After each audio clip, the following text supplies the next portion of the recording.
something else now. I think we have had enough of that. Let's focus on some stats. And you might be wondering, Somal, yeah, man, how can you have stats from this? But it's the controversial races, or the controversial races, again, see, take a second before speaking. They are the ones with the best and the craziest stats. Sundaram's come right here, and he's got one of his best stats reviews I have ever heard or listened to. So let's not waste any more time. Let's get straight down into it. Here is the stats review by Sundaram coming up.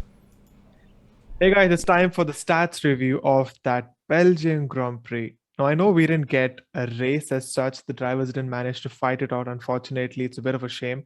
But still, we did have a race classification and points were handed out to teams and drivers. So we do have quite a few stats and facts from this race, from that ultra short race. So yeah, it's time to do the review. So first up, like I mentioned, was a very short race and the shortest ever in Formula One history. 4 laps in just 28 kilometers completed. Special thanks to Belgium's extra long circuit for that. But yeah, just 28 kilometers of race distance, and that's the shortest ever F1 race. The previous one was back 30 years ago in the 1991 Australian Grand Prix, another race that was heavily affected with rain. And that race lasted just 52.92 kilometers. So a bit of an unwanted tag, but that's that. These sort of races tend to have few of these unwanted records anyway. And half points were awarded out to all the teams. So this is the sixth time that in F1 history that half points have been awarded in a race. The last time that happened was the 2009 Malaysian Grand Prix. Max Verstappen was the race winner today. This is his 16th race victory in Formula One, and he is now tied with the great Sterling Moss to take the most race wins without ever winning the Drivers' Championship.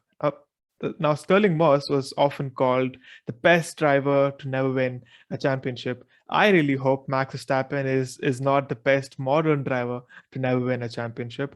So he's currently on 16 race wins, and hopefully he'll have quite a few this year as well.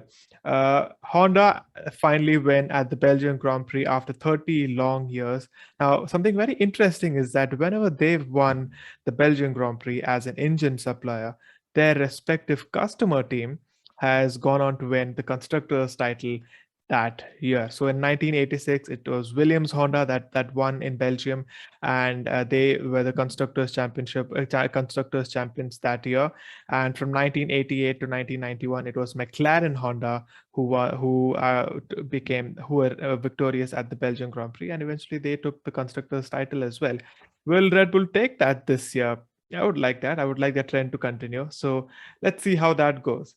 All right, so let's talk about George Russell taking P2. I know everyone is celebrating his P2 finish today. I think he put in a splendid lap yesterday during qualifying. So this is Williams' first podium since the Azerbaijan Grand Prix in 2017. And this is their best race finish since 2014 in the Abu Dhabi Grand Prix.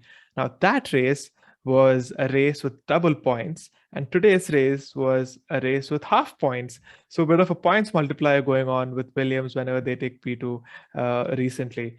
And very interestingly, George Russell has the same amount of P2 finishes this year as Valtteri Bottas. Yeah, they're pretty even Stevens there.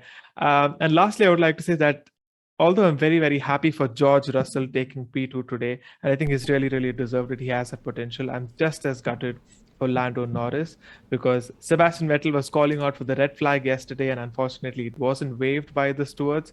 And unfortunately, Lando Norris crashed out, but he definitely had the pace to take pole yesterday. And if he was on pole, it would have been his victory today. And I very recently spoke about hoping to see Lando Norris on the top step of the podium. That could have happened today. But yeah, that's all in hindsight. But very happy for George Russell. And yes, that was the stats review of the Belgian Grand Prix. I'll catch you guys for the Dutch Grand Prix. I never thought that the record of the 1993 Australian GP would ever be broken, but here we are today. There's also such a fun point that Sundaram mentioned about Constructors' Championship. Honda's omens looking very good for this year for Red Bull Racing. We shall see. But Kunal, before we head off, there is a very fun point we have to discuss. It's more about entertainment ideas for long breaks like this. I know